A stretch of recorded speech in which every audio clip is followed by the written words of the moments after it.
When the lease was terminated, our books were in great shape. We had just finished a major concert, which put us way in the black coming out of COVID. We were financially stable. Our new auditor took over our 2019 audit, and he completed it within 3 months.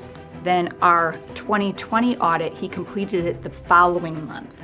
So if our books were so irreconcilable, how could one auditor finish 2 audits within a span of 4 months? We asked so many times from the time our lease was terminated to talk to them, and nobody from the city wanted to speak with us. We begged, we pleaded. We even sent them a settlement offer, which didn't include any monies. It was to get us back into the buildings. And there was a shade meeting scheduled, but it was canceled within hours of the time. Every time we would turn something in, they would change the goalpost of what needed to be turned in next. We would spend hundreds of hours of turning in the information that they had requested. We would turn it in, they would get it, they said they were reviewing it, and then they would go ahead and say, well, turn in this next 20 items, which were on the original one. So we would turn them in. This went over the course of, I think, 4 months.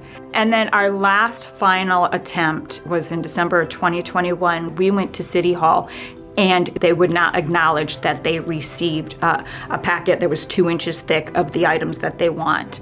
After that, we decided they're gonna keep us a group of volunteers jumping through hoops. You only paid us one amount. You paid us 1/4 for something that happened over a year ago. You haven't repaid us for any of the other events that we did, because remember, grant monies are paid in arrears for programs that we have to put on that they request. And so we finally wrote a letter saying that we give up the last 3/4 of the money that you owe us.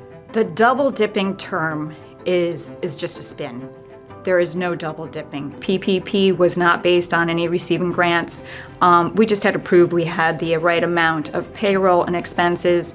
And to this day, we have not received any communication from the SBA. Talking about the DDA taking over the site, it's been brought to the attention that they're asking close to $1 million for the first year. That includes 80 events, when Old School Square, for that $750,000, put on over 400 events per year. And that does not include the renovations that we had paid for by a donor. The same donor, Margaret Bloom, that museum you walk in today is due to her. And she was doing the same thing for the Crest Theater building. And that was 1.4 or 1.5 million that she was paying for out of her pockets. Remember, we had a $3 point+